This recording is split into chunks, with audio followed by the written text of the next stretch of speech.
The first thing I ever learned about Corporal Emric Vale, I learned from the sound of an engine trying to make him blink.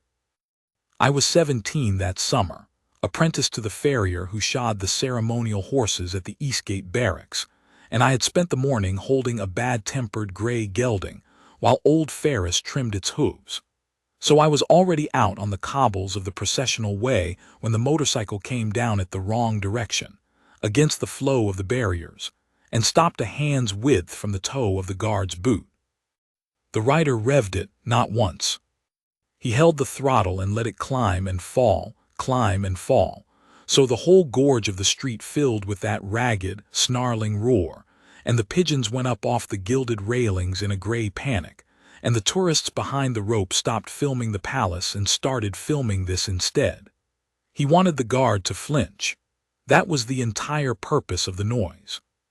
He wanted the tall, still man in the red tunic and the black bearskin to twitch, to step back, to look down at the machine idling against his boot, and to acknowledge, with even the smallest movement of his eyes, that a stronger and louder thing had arrived and he had better make room for it. The guard did not move. I want to be exact about that because in the weeks after, when half the realm was arguing about what had happened on the processional way, a great many people who had not been there described the guard as frozen or terrified or too scared to react, and every one of them was wrong. Emric Vale was not frozen. He was standing his post. There is a difference, and the difference is the whole of this story. A frozen man is a man overtaken by the moment. A guard at his post is a man who has already decided, long before the moment arrived, that the moment does not get to decide for him. The engine screamed at him, and he stood inside its scream the way a lighthouse stands inside a gale, not because the gale is weak, but because the light was built for exactly this. The rider's name, I would learn, was Dax Corliss, though on the street that day he was only a black helmet with a mirrored visor, a jacket sewn with the patches of a riding club that called itself the Iron Wake, and a machine that had cost more than my father earned in 3 years of driving a delivery cart. He was the sort of man who had discovered, somewhere in his life, that noise and size could stand in for authority, and who had never once been in a place where that discovery failed him. He came down the processional way looking for the failure of everyone around him to matter. He found, instead, a man for whom mattering was not up for negotiation. Let me set the ground properly, because you have to see the street to understand why what he did was not a prank, but a crossing of a line that had a name and a weight. The processional way is the ceremonial spine of the capital, a broad avenue of pale cobbles that runs from the river up to the sovereign's gate of the palace, and along it, at the hours posted for the public, the mounted and foot guards of the household stand and march. It is not an ordinary road. On the days of ceremony, it is closed to all traffic. Low barriers of black iron go up along both edges, and the guards take their posts at the stone plinths spaced along the route, and the public gathers behind the ropes to watch. That morning was a rehearsal day for the Midsummer Review, which meant the way was half closed. The mounted troop had already gone up to the forecourt to drill, the foot sentries were being set at their plinths for the afternoon, and the barriers were up, but the crowd was still thin, early tourists, a school group with their teacher counting heads, a few pensioners on the benches who came every day to watch. Emric Vale had the second plinth from the river, the one beside the old bronze milestone that marks where the Coronation Road begins. He had been posted there since the changing at 9. I had seen him take the post, the crisp handover, the stamp, the rifle brought up and grounded, and then he had become what a guard on that plinth becomes, which is a fixed point. The world moves, he does not. A gull can land on the bearskin and he does not move. Rain can run off the peak of it into his collar and he does not move. That is the discipline, and to the people who do not understand it, the discipline looks like an invitation. It looks like a thing waiting to be disturbed. Dax Corliss understood it exactly that way. He came down from the upper end of the way, where a gap in the barriers had been left for the works vehicles, and he came down slowly at first, weaving the big machine between the plinths, and I remember thinking he must be a courier who had lost his route, because no one rides a motorcycle down the closed processional way on a rehearsal morning unless they are lost or they are something worse. Then he saw the guard on the second plinth, and I watched his whole body change.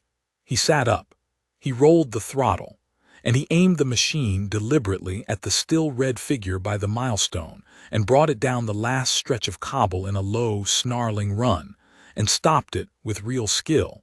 I will grant him that the man could ride a hand's width from Emric Vale's boot. "Move," he said. I heard it through a lull in the engine. "Come on, move." The guard did not move.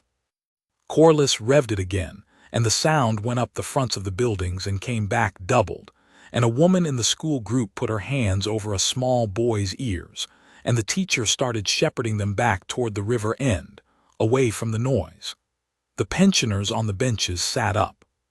Ferris, beside me, set down his rasp very quietly, the way a man does when he has decided he might need his hands free. And Corliss, getting nothing, getting not one flicker from the man in red, did the thing that turned a stupid mourning into the kind of mourning people would still be arguing about at the year's end. He walked the motorcycle forward, using his boots on the cobbles, until the front wheel was pressed against the guard's shin, and then he leaned the whole weight of the machine and himself into the guard's body, and he said, close to the immaculate red shoulder, loud enough for the mirrored visor to fog with it, "I said move, toy soldier." I have thought about that word toy a great many times since. It is the word the arrogant always reach for with a guard, because it is the word that makes their own contempt safe. If the man in red is a toy, then leaning your machine into him is not assault. It is play. If he is a toy, then the discipline is not courage but stupidity, a wind-up thing that stands where it is put. Dax Corliss needed Emric Vale to be a toy, because a toy cannot be wronged, and a man who cannot be wronged cannot make you answer for the wronging. So he said it, and he leaned, and the front wheel dug into the wool of the guard's trousers, and the tall, still figure took the weight of the bike and the man both, and did not give an inch of the plinth. That was the line, right there. Not the noise, not the rudeness, not even the word. The line was the weight. The moment the front wheel touched the guard and pressed, Dax Corliss stopped being a loud fool on a machine and became a man laying hands through steel on a sentry of the household at his post. He did not know it yet. He thought he was still in the part of the morning where nothing counted. But the line has a name in the ordinances of the realm, and it has a weight, and both of them had just come down on the wrong side of the iron wake's patches. Emric Vale looked forward, over the helmet, over the fogged visor, over the whole snarling insult of it, at the middle distance where a guard's eyes are trained to rest. His white gloves stayed on the rifle, his boots stayed on the stone. And the weight of the machine pressed into his shin and found something that did not move, that had never intended to move, that would have stood there if Corliss had brought a wall down on it, and the bike, having nowhere to go, simply leaned and idled and screamed against a thing more fixed than itself.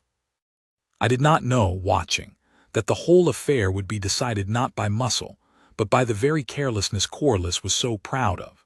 I did not know that the processional way, for all its old stone and older ceremony, was one of the most watched stretches of ground in the capital, and that everything Dax Corliss was doing was being recorded from 4 directions by systems he had never once thought about, because men like him never think about anything but the noise they are making. I only knew, at 17, holding a ledge rope, that I was watching a man try to break another man with a machine, and failing and getting angrier at the failing, and that anger in a man who had never learned a floor to it is a thing that always goes further than it means to. He went further. Corliss cut the engine. The silence after all that roar was enormous. You could hear the river, the pigeons resettling, the small boy in the school group crying somewhere down by the benches. Corliss swung off the machine, letting it stand on its own weight against the guard's leg, and he stepped up onto the plinth's low step so that his mirrored visor was level with Emric Vale's chin, and he lifted the visor at last, and I saw the face under it, flushed, grinning, a man having the time of his life, and he said into the guard's stillness, "You're going to move for me. Everyone moves for me. You just don't know it yet." And he reached up with a gloved hand, and he flicked the chin strap of the bearskin. A little contemptuous flick, the way you'd flick a hanging thread, the kind of thing that is nothing and is everything. The guard did not move. But I saw, and I do not think Corliss saw, because Corliss was too busy admiring his own daring. I saw the eyes. For the smallest part of a second, Emric Vale's eyes came off the middle distance and touched the face in front of him. It was not fear and it was not anger. I have spent years since trying to name it, and the closest I can come is this. It was the look of a man reading an address he has been given, confirming the door, so that when the time comes he will knock at the right one. He looked at Dax Corliss the way a bailiff looks at a name on a writ.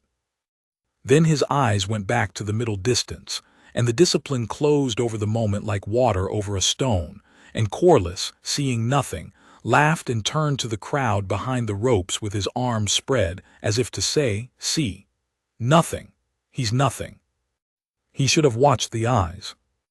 I need to take you off the street for a moment, because to understand the size of what came down on Dax Corliss, you have to understand what the man he was flicking at had already survived, and what the household he had crossed actually was, underneath the red wool and the pageantry that men like Corliss mistake for the whole of it. Emric Vale was 31 that summer. I know his story now the way the whole barracks came to know it, in pieces, over the years I worked there. He had come up from nothing, a Rivertown boy, son of a lock keeper, who had joined the line regiments at 16 because it was that or the barges, and who had turned out to have in him the rarest thing the army looks for and can never manufacture, which is a temperament that does not spend itself. Other men burn hot and burn out. Emric Vale burned steady. In 11 years of service, he had stood in places I am not cleared to name and done things that are written down in ledgers no biker's boot will ever kick open. And he had come home from the last of them with a decoration for valor that he never wore on the ceremonial tunic, because the ceremonial tunic is for the household and not for him. And Emric Vale had understood, better than any man I ever met, the difference between the uniform and the person inside it. The lock keeper's son. I learned that piece late, and it explained the whole of him. A lock is a patient machine. It does not hurry the river, and it cannot be hurried by it. It holds one gate shut against a great weight of water precisely, so that a boat may be lifted, gently and safely, from a low reach to a high one. A boy raised at a lock learns, before he can quite say why, that enormous forces are governed not by opposing them but by understanding their nature and standing firm at the one place that counts, that you do not shove the river back, you simply hold the gate, and the river for all its weight must wait. I have often thought that Emric Vale spent his whole life being a lock. He held the gate. He did not shove the river. And a fool on a loud machine was, to a man raised at the lock, only a small noisy flood arriving at a gate that had held against far greater ones, and would hold against this one too, not by force but by being, simply and immovably, the gate.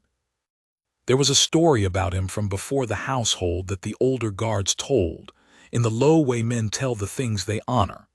In the Rivertown, years back, there had been a night of trouble, a mob worked up over some grievance, real or invented, gathering outside a house where a family was sheltering, the kind of night that goes very badly very fast if no one stands in the gap. And a young Emric Vale, off duty, unarmed in his shirt sleeves, had put himself in the doorway of that house and simply stood there between the mob and the family, and had not moved, and had not swung, and had not shouted, had only stood, and by standing had made the doorway a thing the mob had to become murderers to pass, rather than a thing they could rush in the heat of the moment. And the heat meeting that unmoving cost had cooled, as heat does when it is made to look at itself, and the mob had come apart into the frightened, embarrassed individuals it had always secretly been, and gone home, and the family had been unharmed. He never spoke of it. But the men who told it understood that the doorway in the river town and the plinth on the processional way were the same post, held by the same man in the same way, and that Dax Corliss, revving his machine at that stillness, was only the latest flood to arrive at the oldest gate and mistake its patience for its weakness. That was the thing Corliss could not have known and would not have understood if he had. When Dax Corliss leaned his machine into the guard on the second plinth, he thought he was leaning on a decoration. He thought he was pushing at a costume with a frightened clerk inside it. What he was actually pushing at was a man who had stood, unarmed, between a mob and a doorway on a night the Rivertown still tells stories about, who had carried a wounded sergeant 4 miles over broken ground with a strap in his teeth, who had once held a bridge with 9 men against a great many more than 9, and had not moved off it, because moving off it was not among the things he was willing to do. The stillness on the plinth was not the absence of a reaction. It was the presence of a discipline so complete that it had made a decision about Dax Corliss the instant the front wheel touched the wool, and was simply waiting, patiently, lawfully, without heat, for the machinery of consequence to arrive and do what a guard at his post is forbidden to do with his own 2 hands. Because that is the part the tourists never see, and the part men like Corliss bank their whole insolence on. The guard cannot answer them himself. It is the iron rule of the post. A sentry of the household does not brawl. He does not chase. He does not lay hands on a member of the public except to prevent an imminent harm to a protected person or place. If a fool leans a motorcycle into him, he does not shove it off and knock the fool down, however easily he could, and Emric Vale could have put Dax Corliss on the cobbles in about the time it takes to say his name. He stands. He endures. He commits it all to memory. And he trusts. This is the faith at the center of the whole institution, that the endurance is not weakness but a loan extended to the system, to be repaid in full with interest by lawful hands, in a manner far heavier than any fist. Corliss did not believe that system existed. That was his real mistake, not the noise, not the word. The belief that there was no floor under the man in red, that the stillness went all the way down and there was nothing underneath it that would ever answer. He thought the loan would never be called. I want to slow down here, on the space between the flick of the chin strap and the arrival of Major Halloran, because more happened in it than a quick telling allows, and every bit of what happened was a test of the very discipline that would, minutes later, save a school group. The flick had emboldened Corliss. That is what contempt does when it meets no resistance. It does not spend itself, it feeds. He had come down the way for one small twitch of the guard's eyes and had been denied it, and instead of the denial cooling him, as it would have cooled a wiser man, who would have read the stillness as a wall and gone looking for an easier target, it lit him. He turned back from playing to the ropes, and the grin he wore now had a meaner set to it, and he began, in earnest, to try to find the seam in the man in red. Because that is the second phase of the arrogant, after the noise fails. They go hunting for the crack, certain there must be one, unable to conceive of a person without a crack, because they have never met their own floor and so cannot imagine another man standing on his. "What's your name?" Corliss said close in. "You've got a name, don't you, under the hat, or did they take that too?" He circled a half step the way a man circles a thing he means to unbalance. "Married, kids, somebody at home who'd be proud to see you letting a bloke lean a bike on you and just taking it." He let that sit, watching for a flinch, and got none. "Number course not. Who'd marry a co-track?" He was searching, you understand, jabbing at the places a man keeps soft, the name, the family, the pride, throwing insults not at random but with a low animal cunning, hunting the one that would land. And nothing landed, because Emric Vale had, years before and in far worse rooms than this, made his peace with the fact that a sentry gives the provoker no seam to find, and had built himself accordingly. I have thought since about how much harder that is than any blow. To be circled by a man methodically searching your soul for a wound, naming your wife you may or may not have, your children you may or may not have, your worth, Your manhood, your reason for standing on a cold plinth in a costume while stronger and louder men rode past, to be probed like that, deliberately in front of 100 phones, and to give not one flicker of the eyes, not one tightening of the jaw, not one white knuckle on the rifle. That is not the absence of feeling. Do not let anyone tell you it is. It is feeling mastered. It is a man who has decided, in advance and permanently, that his soft places belong to him and not to the crowd and certainly not to the fool, and who has trained until the decision holds under load. Corliss was throwing everything he had at a door, and the door was not locked out of fear. It was simply a door that had been hung by a master and hung true and would not rattle. When the insults found no seam, Corliss escalated again, and here the morning tipped from ugly toward dangerous, and it is worth watching closely, because it is the pattern of every such man in every such story.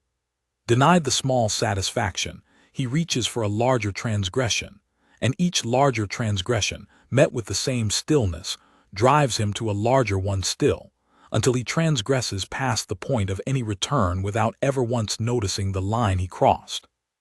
He took hold of the guard's rifle. Not to seize it, I want to be exact, because it matters legally and it mattered in the frames the cameras kept. He did not try to wrench the weapon away.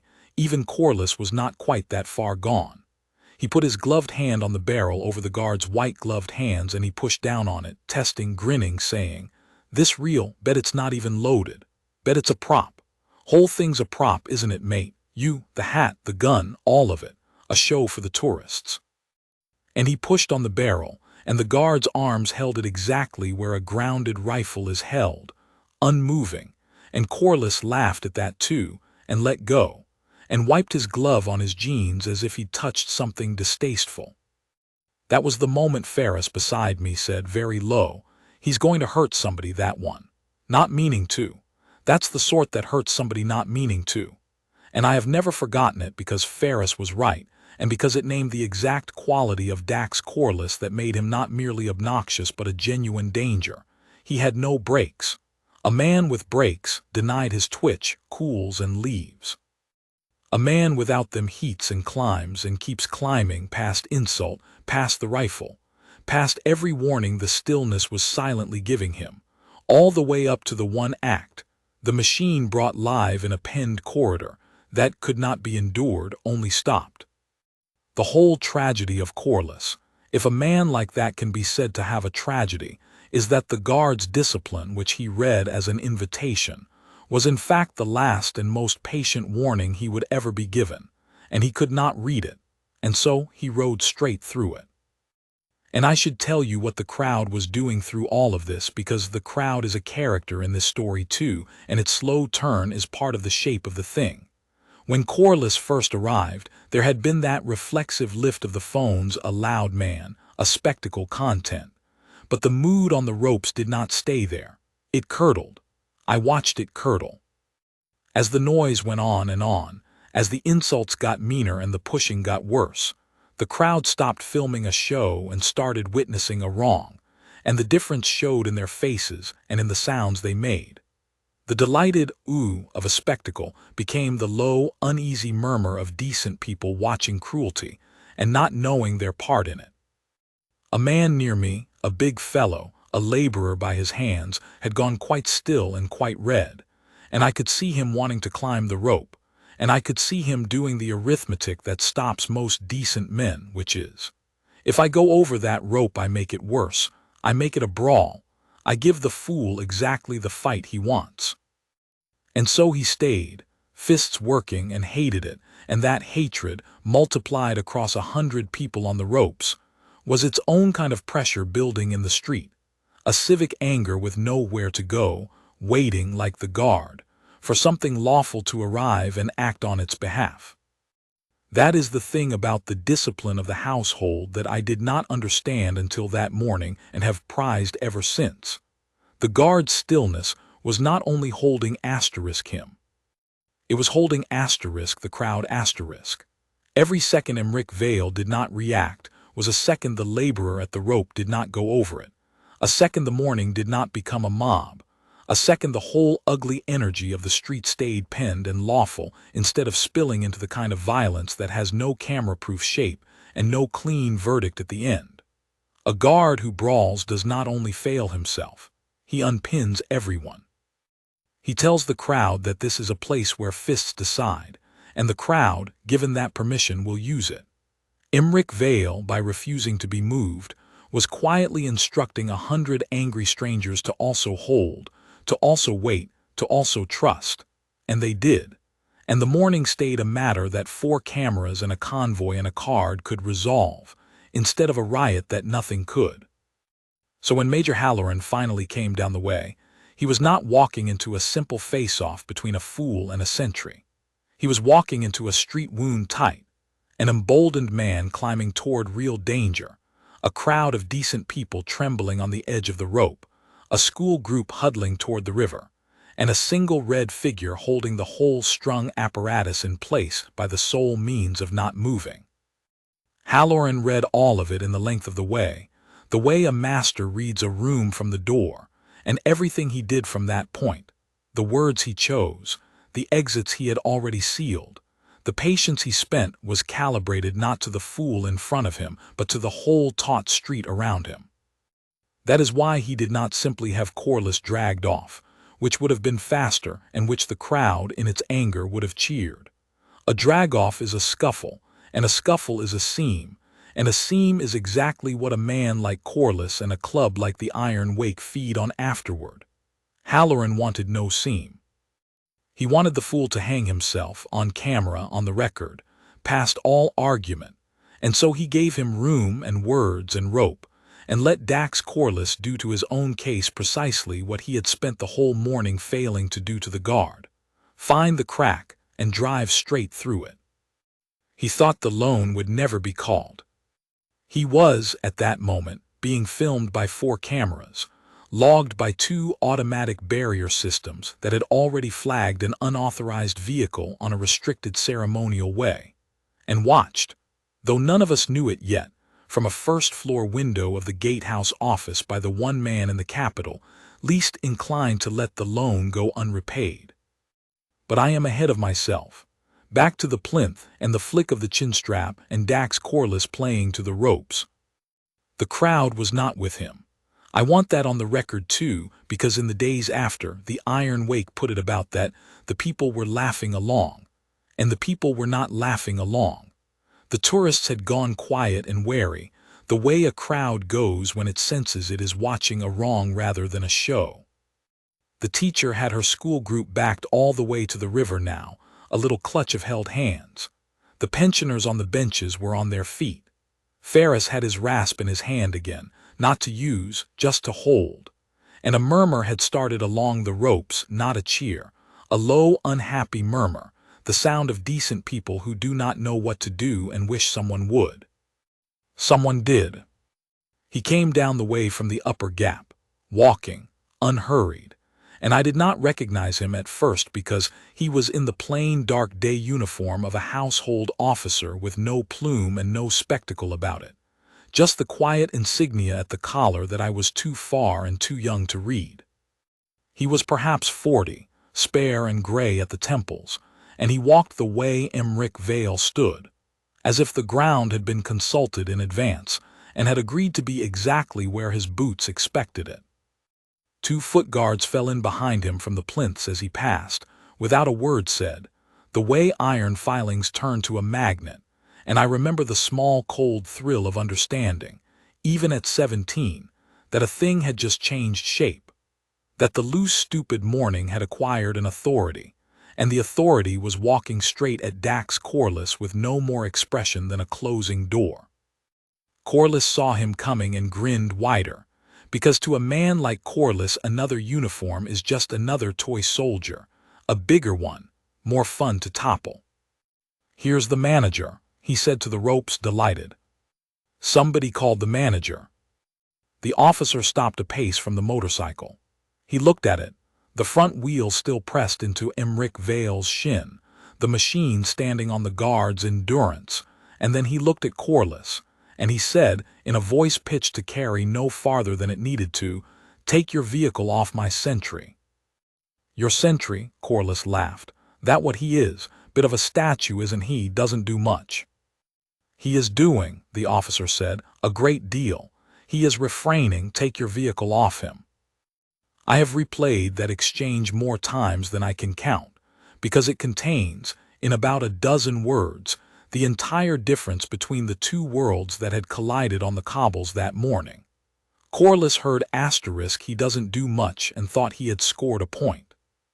The officer heard the same words and told him plainly that the not doing was the doing, that a man holding a motorcycle off his shin by main strength and holding his own hands off the fool who put it there was performing, in that instant, a harder and higher act than anything Dax Corliss had ever attempted in his life.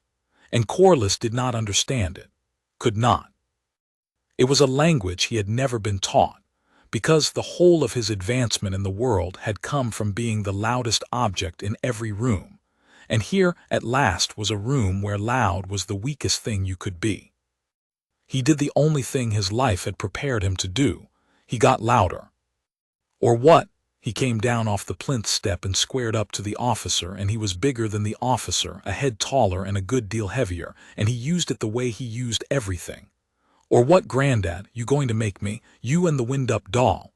He jabbed a gloved finger at the officer's chest, not quite touching the coward's inch.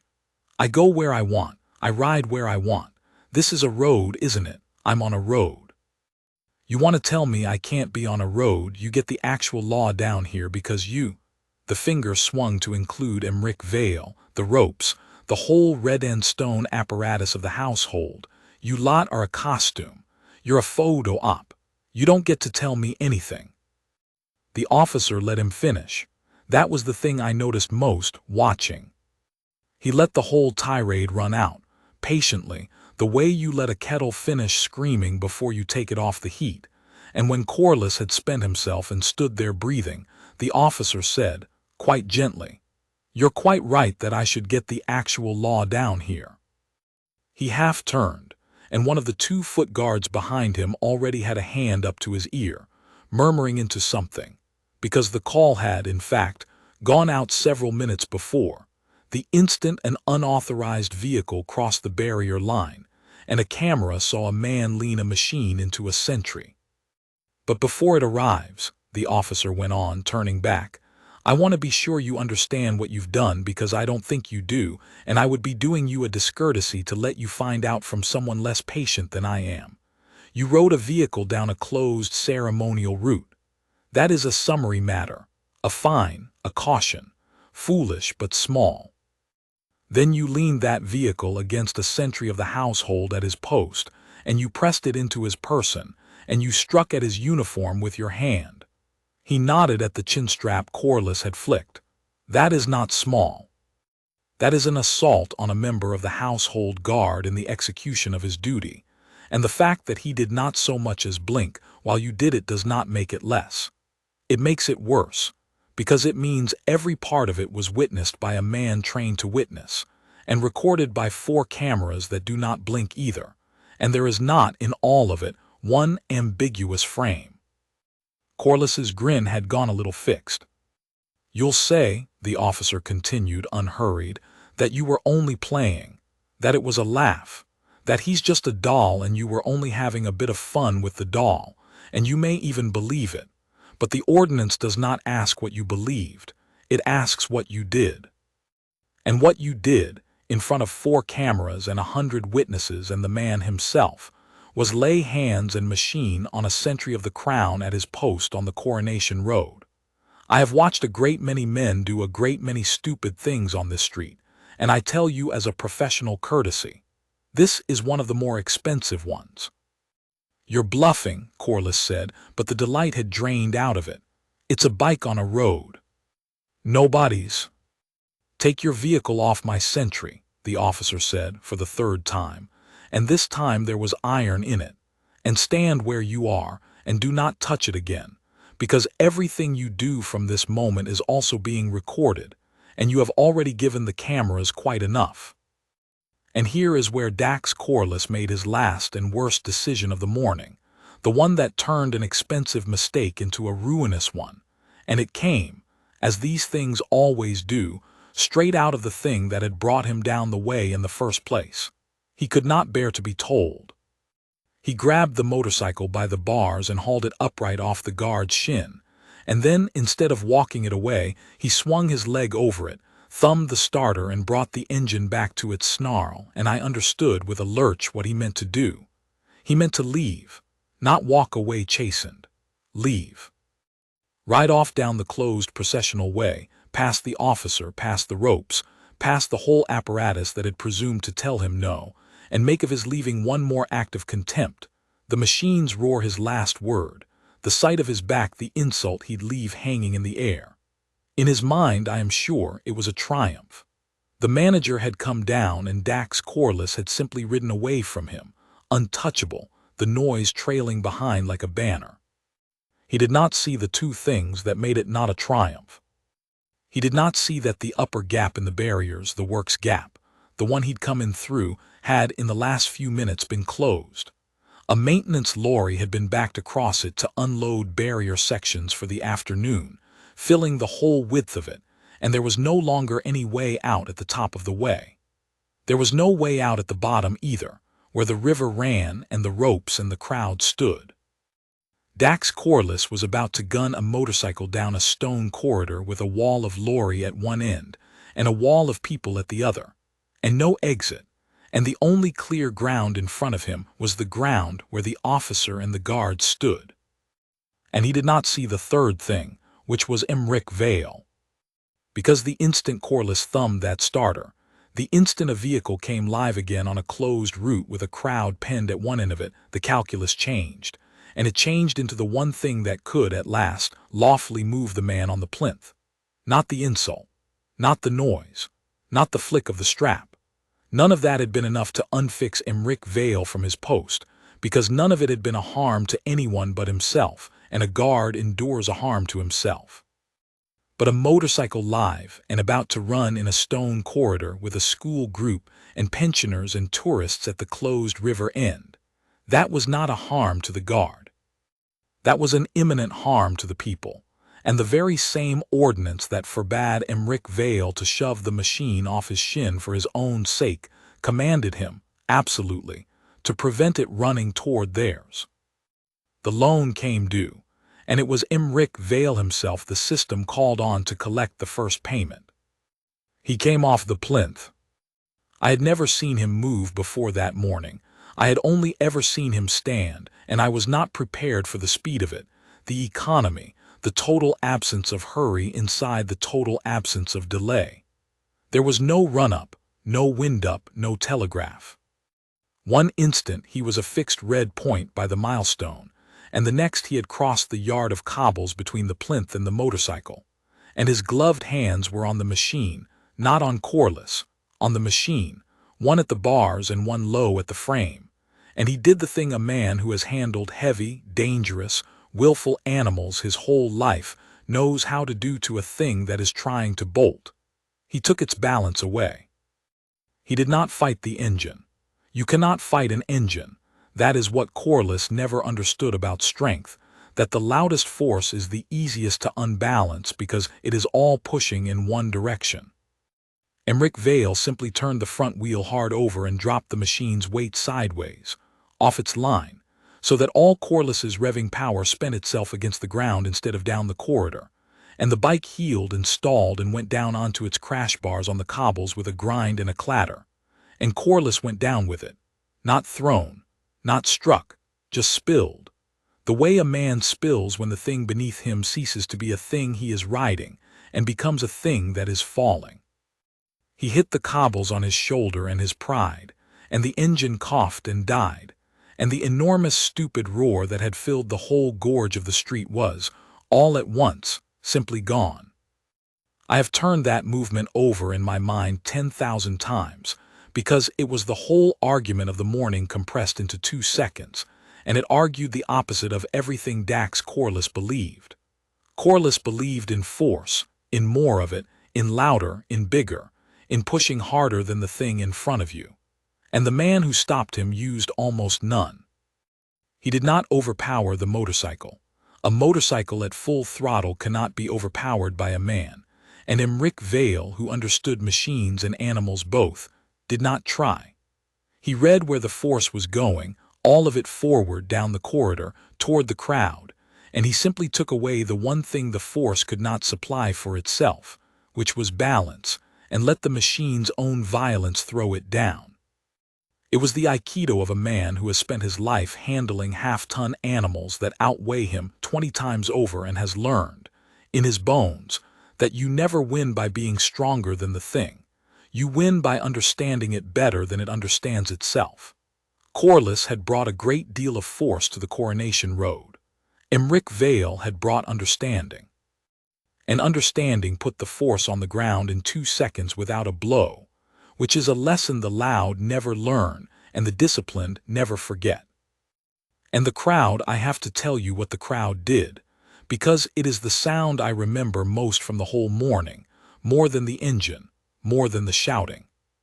When the motorcycle went down and the roar died, there was a single-held instant of total silence, the whole street caught between one breath and the next. And then the crowd, the same crowd that had gone from delighted to uneasy to angry over the long, ugly minutes, made a sound, not a cheer. Not exactly, though there was relief in it. More like a great collective exhalation, the sound 100 people make when a wrong they have been forced to watch is suddenly, cleanly, righted in front of them, and the pressure they have all been holding is at last let out. The laborer at the rope, the one with the working fists, made a sound that was almost a sob. The pensioners on the benches were saying something to each other, over and over, that I could not hear. And the phones that had come up for a spectacle and stayed up through a wrong, were now recording, whether their owners knew it or not, the plain fact of discipline. A man in red standing at attention beside a fallen machine he had put down without cruelty, having moved exactly as far as duty required and no farther. Those recordings, added to the 4 official ones, would matter in the fortnight to come. But in that instant they were simply the crowd's verdict, rendered before any court sat. The street had watched the whole thing, and the street knew in its bones which man had been strong. And Emric Vale, having taken the balance from the machine, did not follow it down onto the man. He did not put a knee in, did not throw a punch, did not do one single thing to Dax Corliss that a court could ever call excess.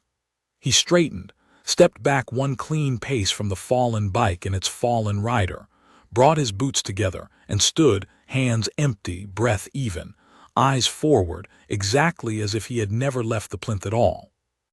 He had moved off his post for precisely as long as the danger required and not 1 second longer, and the moment the machine was down and dead, and the corridor was safe, he was a statue again, and the only evidence that the statue had ever come to life was the motorcycle lying on its side on the Coronation Road, and the man in the iron wake jacket scrambling up off the cobbles with murder in his face. Corliss came up snarling and he swung. I saw the punch start, and I will confess my heart went into my throat, because a punch is a real thing, and Corliss was a big man and Emric Vale was standing at attention with his hands at his sides, having just resumed a discipline that forbade him to brawl. And I thought, now, surely, now he has to break it, now he has to hit back, and I was wrong, and being wrong that morning taught me more about what a man is than any lesson before or since. He did not hit back, he did not need to, the officer stepped in. The officer, the spare gray man who had walked down the way with 2 guards at his back, moved on the punch the way water moves into a low place, without apparent effort and entirely too fast to stop, and he did not strike Corliss either. He simply caught the swinging arm at the wrist and the elbow and folded it, redirected the whole big lunging weight of the man past its target and down and around, and Dax Corliss found himself, between one breath and the next, face down on the cobbles of the processional way with his own arm laid neatly up his back and the officer's knee light between his shoulders, held, not hurt, held with the sort of control that comes only from having done a thing 10,000 times. There, the officer said, quite conversationally, into the back of Corliss's helmet. Now you've assaulted 2 of us, and the second one on camera swinging at a man standing at attention. "I did warn you the cameras don't blink." He looked up, unhurried, at the sound I had just become aware of under the ringing silence, the sound of vehicles, several of them, coming fast up the lower approach from the river, and I turned and saw them. Not one patrol, but a convoy, dark and purposeful. The actual law arriving in the number that a report of asterisk and armed household matter, and an assault on a sentry on the Coronation Road summons, which is a great deal more than a single fool on a motorcycle had ever imagined he was worth. I want to dwell on the arrival of that convoy, because it was the moment the abstract idea of the system became, for me and for everyone on the ropes, a visible physical fact, and because it is the exact thing Dax Corliss had staked his whole insolence on not existing. He had come down the way believing the guard stood alone, one man, one costume, no one behind him. That was the belief that made the leaning and the flicking and the shouting feel safe. And now, in the space of a minute, the street filled with the answer to that belief. Not one officer but many. Not a patrol but a coordinated response. Vehicles sealing the lower approach as the lorry had sealed the upper, so that the corridor Corliss had thought was his to rage through was revealed all at once to have been a closing box the entire time, with him the only one in it who had not known. The guard had never been alone. The guard had been the visible edge of a thing so large that it could, on a few minutes' report, put a wall of authority across both ends of the Coronation Road. And the only reason it had not moved sooner was that it had not needed to, because the man on the plinth had held the door long enough for the box to close without a single blow being struck. That is the household's real power, and it is precisely the power the tourists cannot see and the arrogant cannot imagine. Not the rifle, not the tunic, not the one man's strength, but the fact that behind the one still man stands a patient, coordinated, lawful apparatus that does not need to be loud because it has never once doubted it will prevail. Dax Corliss had spent his life in a world where the loudest thing won because there was nothing behind the quiet things. He had wandered that morning out of that world and into another one, where the quiet thing was quiet precisely because it did not need to be anything else, where a man could stand utterly still under provocation not out of weakness, but because he knew to his marrow that the box was closing behind the fool even as the fool congratulated himself on his daring. The convoy at the river was not a rescue. Emric Vale had needed no rescue. He had put the danger down himself with 2 seconds and no cruelty. The convoy was simply the machinery arriving to do the paperwork of a defeat that had already, invisibly, been complete for several minutes. It is a strange thing to watch a man's whole picture of the world come apart on a set of cobbles. Dax Corliss had ridden down that street certain of one fact above all others, that he was the largest thing in it, and that largeness was the only law that had ever actually governed his life. And now, face down, with an arm up his back and a convoy of the genuine authorities pulling in around him, and a still red figure standing at attention a pace away, as if none of it were happening, he was discovering, in real time, that the street had a floor under it after all, and the floor was not made of noise, and it had just come up to meet him. He started, of course, to shout. They always shout at that stage. It is the last of the noise going out of them. He shouted that it was a setup, that the barrier had been closed on purpose to trap him, which was true and lawful and precisely the point, and that the guard had attacked him, and that he'd have every one of them in front of the actual law, not yet understanding that the actual law was at that moment stepping out of the lead vehicle and walking toward him with a clipboard and the particular patience of an officer who has read the camera logs on the way over. He shouted about his rights. He shouted about the club.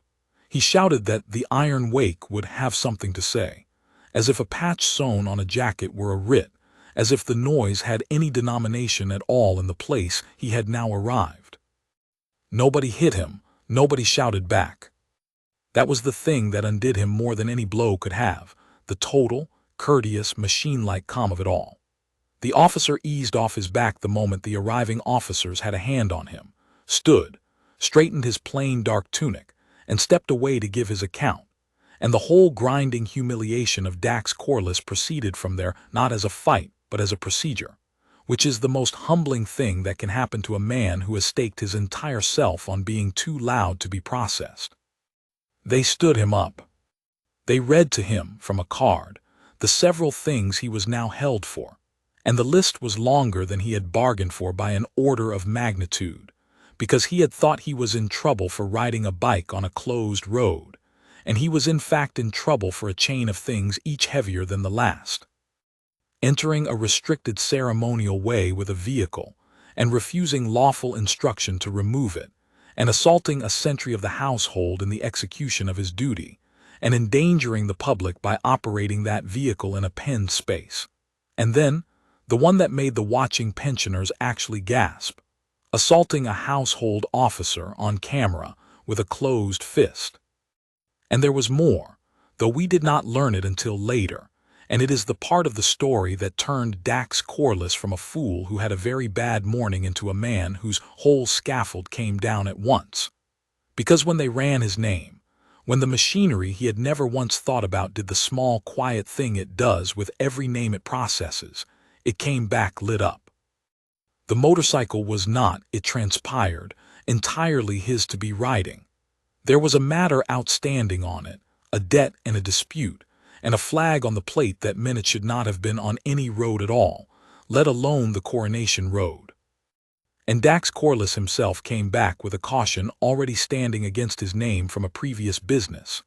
A matter, the officers murmured, involving threats and a machine, and a man who had declined to move for him, which told me that this was not the first time Dax Corliss had tried the toy soldier game on someone, only the first time he had tried it on someone with 4 cameras and a floor.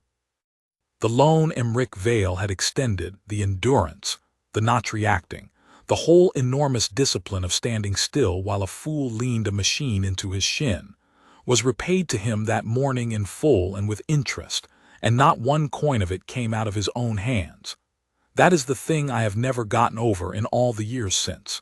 He never touched Dax Corliss. In the whole affair, from the first rev to the last shout, Emric Vale laid a hand on the machine once, to stop it running at a crowd, and never once on the man.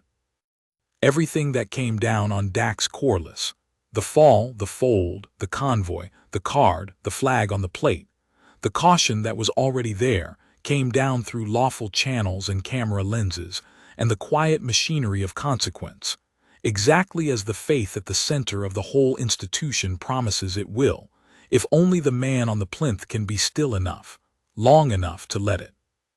That is where most tellings of this story stop. The biker crossed the line, the guard stood, the karma came, the crowd was shocked, and there it ends, a tidy morality tale for the ropes. But I stood on that street, and I worked at that barracks for 11 years after, and I know the parts that don't fit on a thumbnail, and they are the parts that made a man out of a lesson for me. So I am going to tell them, because Emric Vale deserves better than to be remembered only as a statue who got lucky with a lorry parked at the right time. The lorry was not luck, that is the first thing. I found out weeks later from Ferris, who heard it from the sergeant of the barrier detail, that the upper gap had been ordered closed not by accident but by the gray officer, whose name, I finally learned, was Major Halloran of the gatehouse watch. The moment he saw, from his first-floor window, a motorcycle come live on the closed way, and a rider begin to lean it into the sentry on the second plinth. Halloran had not walked down that street to have a conversation. He had walked down it having already, with 2 quiet words to the barrier detail on his way out the door, sealed the only exit at the top, because a professional does not improvise a trap in the moment. He builds the box first and walks in second. By the time Halloran reached the plinth, the box was already closed. Corliss thought he chose to ride away and found the top blocked. In truth, the top had been blocked before he ever chose, by a man who had read exactly how the morning would go and had prepared the ground for it, while Corliss was still admiring his own visor in the guard's stillness. So when I say Emric Vale trusted the system to repay the loan, I want you to understand it was not a blind faith in some abstract justice. It was a specific, earned professional trust in specific, competent people, in Major Halloran at the window, in the barrier detail, in the cameras, in the convoy. A trust built up over years of standing posts beside exactly such people and watching them, again and again, close the box while the fool was still shouting. The discipline on the plinth was not the whole of the machine. It was one gear in it. The genius of the household, the thing the tourists never see, is that it is all asterisk gears, that the still man by the milestone and the gray man at the window and the sergeant at the barrier and the convoy at the river are one apparatus, and that the stillness of the first is only possible because he knows, to his bones, that the others are turning. Dax Corliss saw a costume and a photo op. What he had actually ridden his machine into was a nervous system. The second thing that doesn't fit the thumbnail is what happened to the small boy in the school group, and it is the thing that made me love the man in the red tunic rather than merely admire him.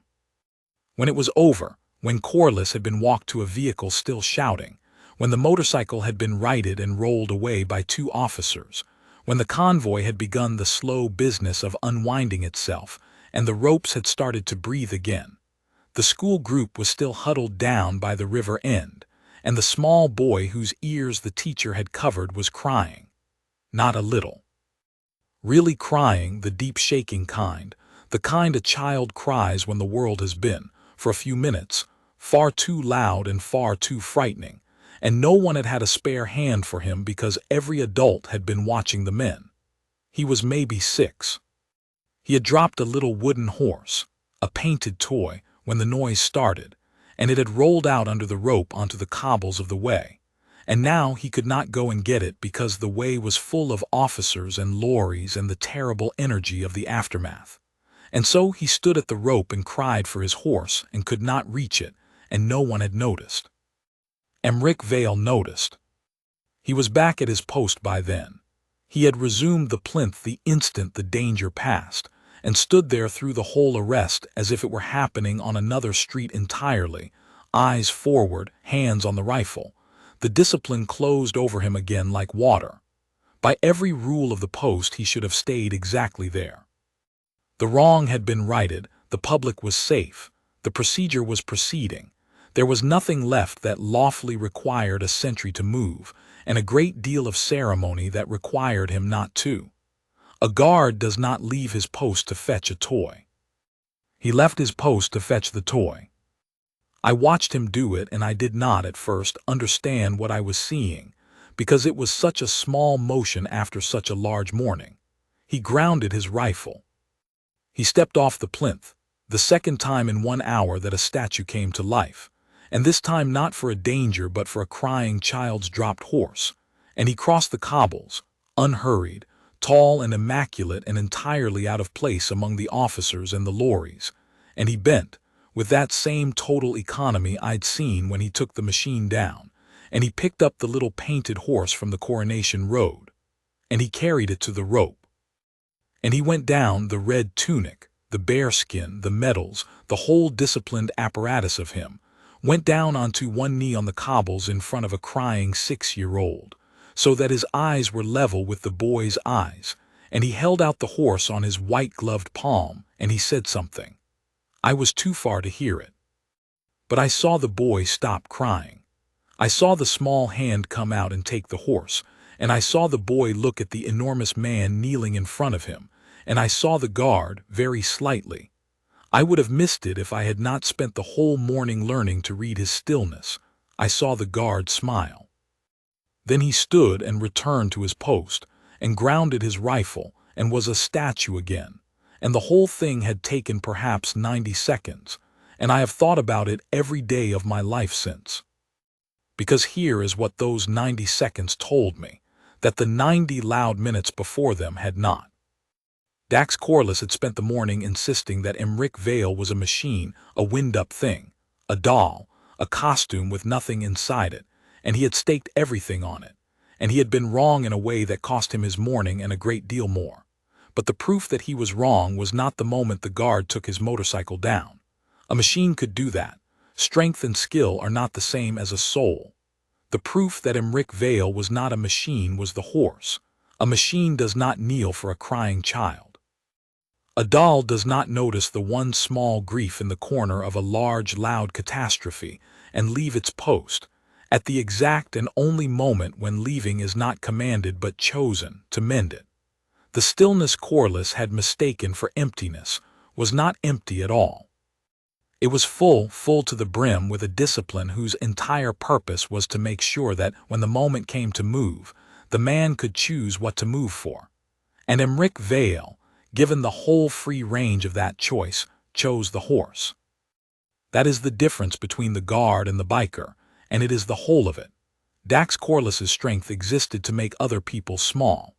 Emric Vale's strength existed to make it safe for other people to be exactly the size they were, including a frightened 6-year-old with a dropped toy. One of them spent the morning trying to force the world to move for him. The other spent it standing still so the world could keep turning, and then knelt down in the middle of it for a child. And the world, watching, knew which one it wanted guarding its gates.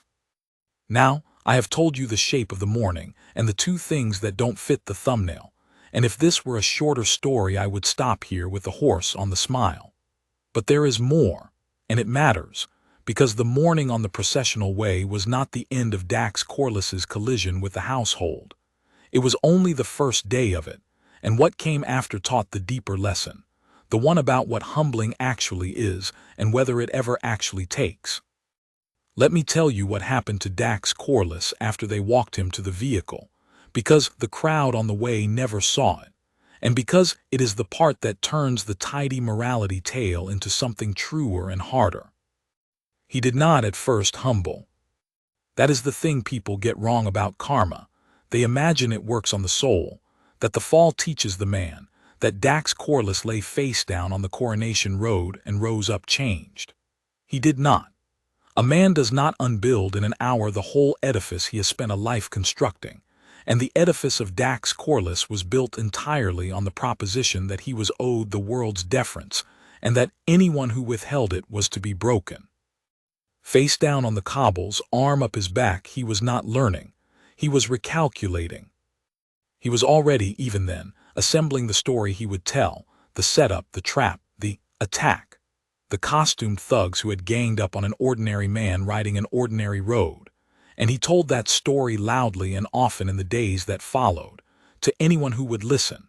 And a certain number of people did listen, because there are always people who would rather believe in a conspiracy of costumed thugs than in the simpler and more uncomfortable truth that a loud man met a floor. The Iron Wake, to their small credit or their large foolishness, took up his story. They put it about that one of their brothers had been brutalized by the palace goons for the crime of riding on a public road, and they were loud about it, in the way that clubs like that are loud, and for a week or two the loudness had a kind of momentum, and I remember the sergeant at the barracks going about with a grim set to his jaw, because loudness has undone true things before and the household is not, whatever the tourists imagine, immune to being lied about.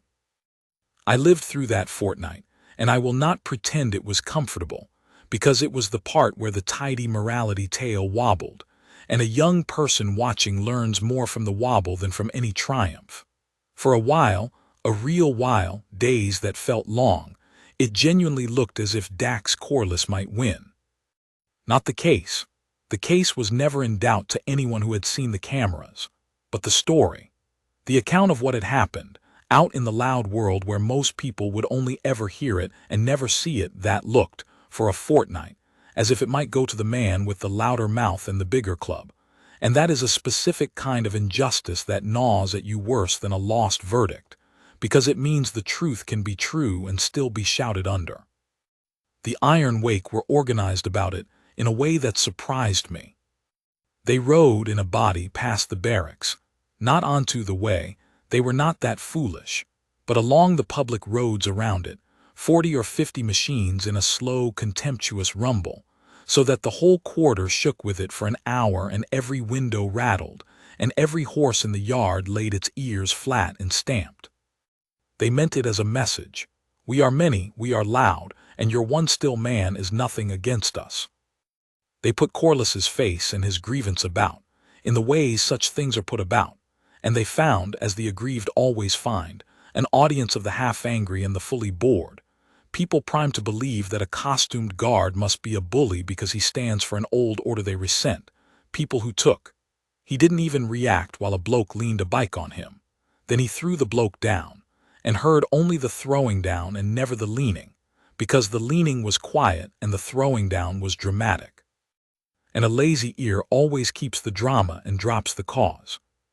And here is the thing that tested me most. At 17, Emric Vale did nothing.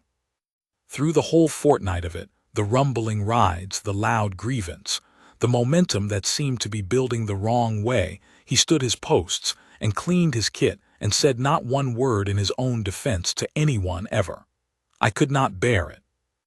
I remember cornering him in the tack room, actually cornering him, a boy of 17 full of righteous heat, and demanding to know why he did not say something, why the barracks did not put out its own account, why he let the iron wake ride around telling lies about him without so much as answering. And he looked at me, I remember the look, patient and not unkind and very tired, and he said the only thing about the whole affair he ever said to me at any length, and I have kept it word for word. A man who defends himself against a lie, he said, has agreed the lie is worth answering. He stepped down onto the fool's ground to do it, and the fool always wins on his own ground because his ground is noise and he's louder than you and he has more time. You don't answer a lie by outshouting it. You answer it by being, quietly and continually, the thing it says you are not, and by trusting the record, and the people whose job is the record to arrive. He set down the bit he was polishing. The wake wants me to come out and fight the story. If I fight the story, there are two loud men and a crowd can't tell them apart. If I hold my post and let the cameras be looked at, there is one loud man and one still one, and every day that passes the crowd sees more clearly which is which. Noise is a fire, fire needs air, give it none of yours. I did not understand it fully then. I understood it as a rebuke and went off stung. I understand it now as the deepest professional wisdom I ever received, because it is precisely how the fortnight ended, not with the household outshouting the iron wake, which it could never have done and should never have tried, but with the household doing exactly nothing except continue to be, plainly and boringly and on the record, disciplined and honest and unmoved, until the loudness of the lie ran out of the only fuel it ever had, which was an unanswered field. The iron wake needed a fight to feed the story. Emric Vale refused to be the second combatant, and a story about a fight with only one fighter in it simply cannot hold its shape. It sags, it embarrasses, it dies. He starved it. He starved it by holding his post. But it was a near thing in those days, and I want that on the record, because the too neat version of this tale skips the fortnight entirely and jumps from the fall on the cobbles to the just reckoning as if the second followed the first automatically, and it did not. Justice is not automatic. It is built and defended, and it can be shouted under for a fortnight by a determined enough liar with a loud enough club, and the only thing that carried it through was the refusal of one still man to descend to the fool's ground, and the patience of the quiet machinery to do its slow, documented, unglamorous work while the loudness raged. The verdict, when it came not because the truth is loud. The truth is almost never loud, but because the truth was there on 4 recordings, waiting with infinite patience to be looked at by anyone whose job was to look. And then the cameras spoke. That is the quiet, devastating thing about the modern version of this old story, and it is why Major Halloran at the plinth had said the cameras don't blink not once but twice, like a man laying down a card he knew to be an ace. The processional way is watched from 4 directions, and the 4 recordings, laid side by side, did not tell the story Dax Corliss was telling. They told the true one, in an order no shouting could rearrange. They showed the barrier line crossed. They showed the machine leaned deliberately into the sentry's shin. They showed the flick of the chin strap, small and contemptuous and perfectly clear. They showed Major Halloran arrive and instruct and be jeered at. They showed the finger jabbed at his chest. They showed the motorcycle brought live in a penned corridor with a school group visible, unmistakably, at the closed end. They showed the guard leave his post at the exact instant the danger to the public began and not 1 second before.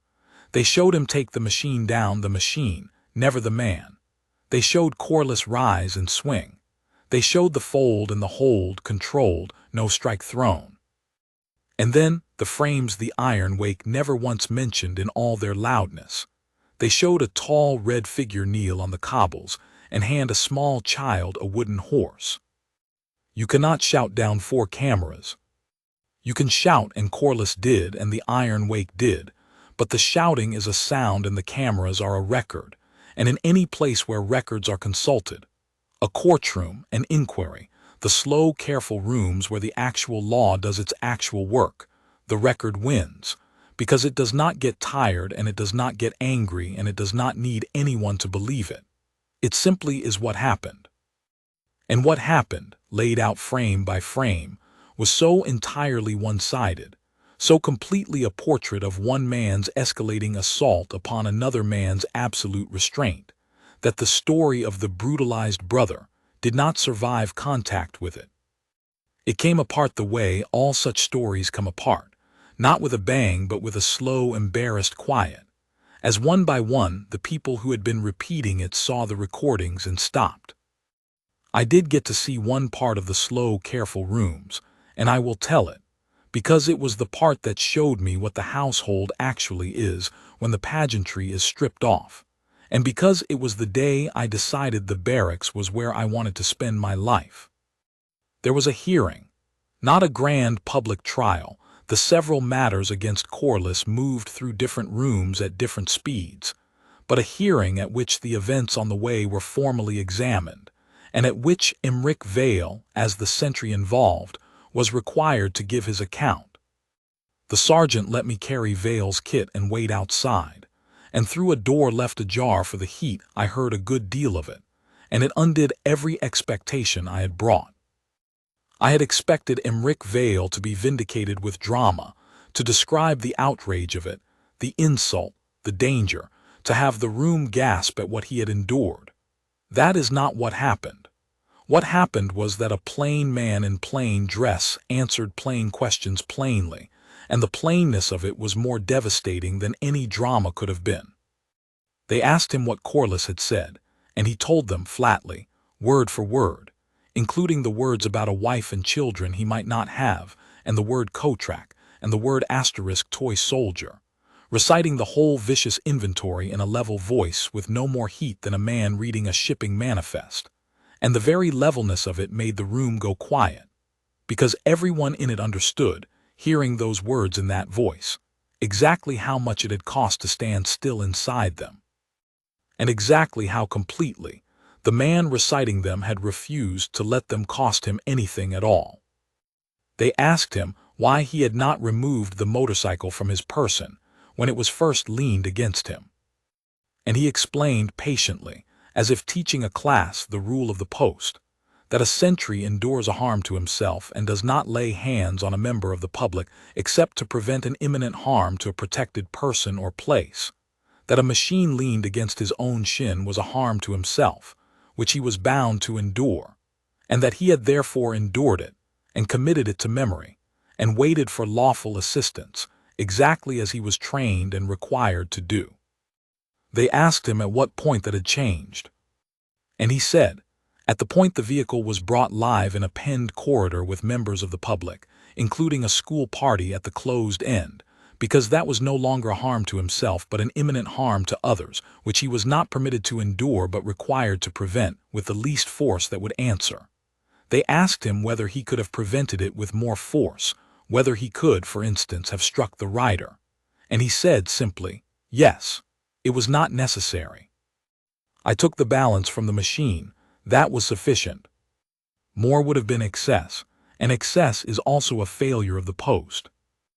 I stood in the corridor with his spare gloves in my hands, and I felt something turn over in me, because I understood, listening, that I was hearing a man describe a code that governed him more completely than fear or anger or pride ever could.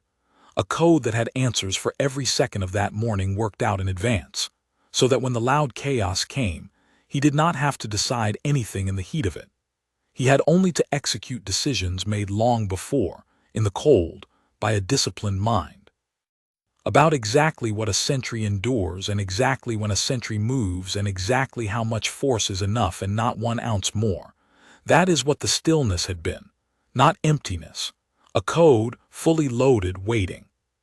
Dax Corliss had been shouting at a man who had already, years earlier, decided everything Corliss could possibly make him decide, and had decided it better than Corliss could imagine, and so had nothing left to be rattled about.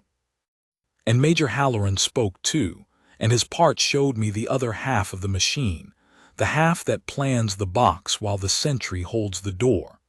He was asked why he had ordered the upper barrier closed before he descended to the plinth, and whether that did not amount to trapping the rider.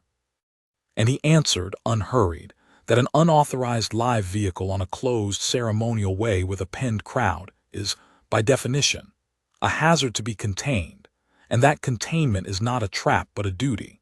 That his first obligation on seeing the machine come live was to ensure it could not be ridden at the public, and that sealing the only exit that led toward open ground while leaving the rider stationary and instructed was the least dangerous means of containment available to him. A man who will not be told, Halloran said, in that dry level way of his, must at least be prevented. I preferred to prevent him quietly, with a parked lorry, than loudly, with a chase down a street full of tourists.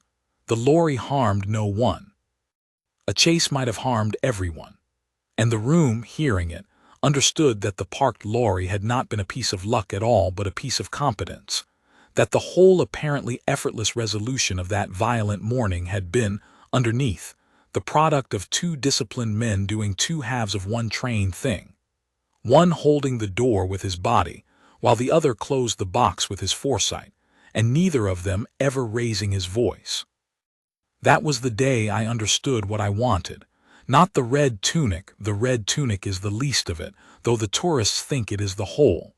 I wanted the code. I wanted to be a man who had decided the hard things in the cold in advance, so that when the loud chaos came, I would not have to be its creature but could simply, quietly, execute. A man who endured what he was bound to endure and moved when he was bound to move and never confused the two. A man who could stand inside a scream and give it nothing. I did not have it, at 17, holding spare gloves in a corridor. But I knew, that day, that it existed, that it was a real thing real men really carried, and I set my whole life toward getting it, and much of what I am, I owe to a morning a fool leaned a motorcycle into a better man than himself. The matter of Dax Corliss went the way such matters go, which is slowly and without spectacle. He answered for the several things he had done, and the flag on the motorcycle's plate turned out to be the thread that, pulled, unraveled a good deal more than a bad morning. The dispute over the machine, the debt, the previous caution, a pattern the officers had begun to see the shape of once they had a name and a reason to look. I will not pretend I know every particular of what followed. I was a farrier's apprentice, not a clerk of the court, and the details reached me in fragments over the year in the way that the ends of stories do. But the shape of it was clear enough, and the shape was this. The loud man was at last and thoroughly processed, not brutalized, not disappeared.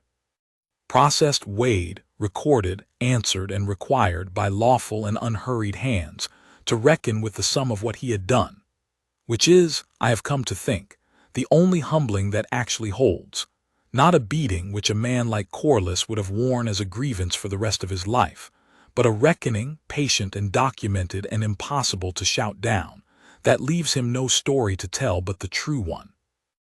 I do not know whether Dax Corliss ever, in his own heart, humbled.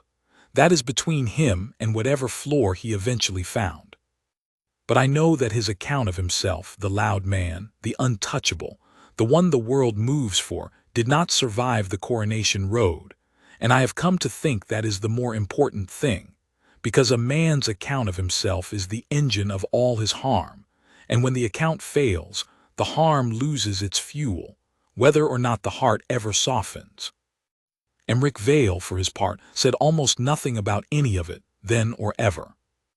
I know because I worked 11 years in the shadow of that man, and I tried, more than once, in the way of a young person who wants his heroes to explain themselves, to get him to talk about the morning on the way. He never would. Not out of modesty, exactly. Emric Vale was not falsely modest. He knew precisely what he was and what he could do, but out of something I only understood much later, which is that to him it had not been a story at all. It had been a Tuesday. A fool had crossed a line, the discipline held. The danger to the public was averted with the least possible force. The machinery of consequence did its work. A child got his horse back. To Emric Vale, that was not a drama with a hero in it. It was simply the post, done properly. The whole point of the discipline was that it should be unremarkable, that a man leaning a motorcycle into a sentry should be met not with a thrilling heroic reaction, but with a boring, reliable, total professionalism that gives the fool nothing to feed on and hands the whole matter, intact, to the people whose job it is to close the box. The story I have spent all these words telling, Emric Vale would have declined to tell in one sentence. A vehicle came onto the closed route and was dealt with, and the public was unharmed. That is all he ever gave, the once I got a sentence out of him at all. But I will tell it long, because I am not Emric Vale and I do not have his discipline, and because I think the world needs the long version, needs to understand that the still man by the milestone was not a costume and not a coward and not a lucky statue, but the visible edge of an enormous, patient, deliberate machine whose whole design is to let arrogance exhaust itself against a floor it cannot find, and then to answer it, lawfully and thoroughly, with hands that are never the guard's own. There is one more thing, and then I am done, and it is the thing that finally made me leave the farrier's trade and some years on, take a post of my own in the household, because a morning like that one does not let a young man go back to being exactly who he was. Some weeks after the way, I was cleaning tack in the barracks yard when a woman came to the gate asking for the guard who took the motorcycle down. The sergeant, wary of iron-wake mischief, went out to her, and I drifted close enough to hear, because I was 17 and nosy and it was my morning she was asking about.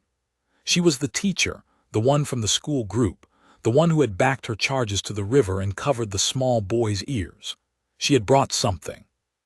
She had a drawing, done in the enormous colors that a 6-year-old uses, of a tall red man with a black hat kneeling down and handing a horse to a small figure, and above them both, in a child's laborious letters, someone, the teacher, I think, taking dictation, had written the words the boy had wanted to say and could not spell.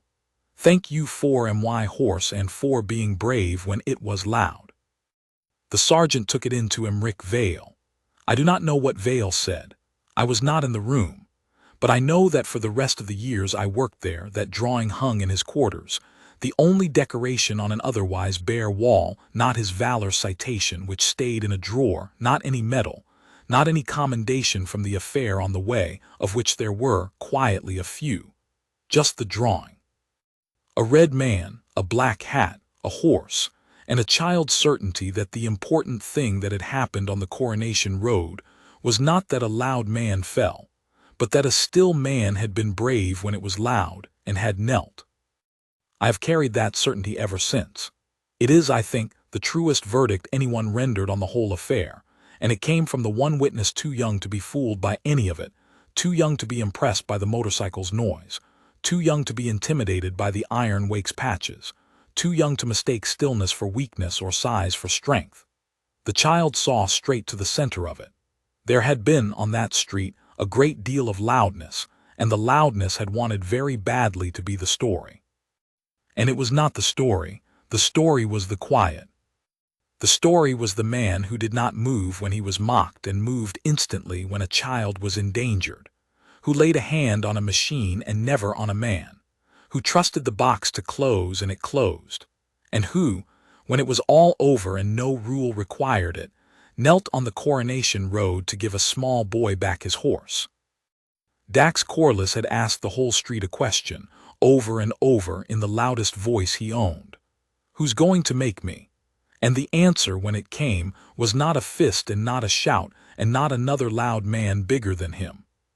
The answer was a floor he had not known was there, and a discipline he could not comprehend, and 4 cameras that would not blink, and a machinery of consequence that did not need to raise its voice because it had never once doubted that it would in the end be heard.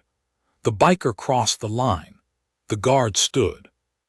And what happened next shocked everyone who had spent the morning believing that noise was the same thing as power, which is to say, it shocked Dax Corliss most of all, because he was the one who had believed it longest and staked the most on it, and he was the one who learned, face down on the cobbles of the Coronation Road, with the actual law arriving in the number he had never imagined he was worth, that the quietest man on the street had been the strongest the whole time, and that the world he had bullied his way through had a floor after all, and that the floor had a name, and that the name was written in white gloves and red wool and stood, patient and unbreakable, by the old bronze milestone where the Coronation Road begins. I never heard the engine of the iron wake on the processional way again, but I have heard, 1,000 times since, in the quiet of the barracks yard at dawn, the small clean sound of a rifle being grounded on stone by a man taking his post, and I have come to believe that it is the loudest sound in the world, if you know how to listen, because it is the sound of everything the noise was pretending to be, done for real, by a man who never needed anyone to move for him at all.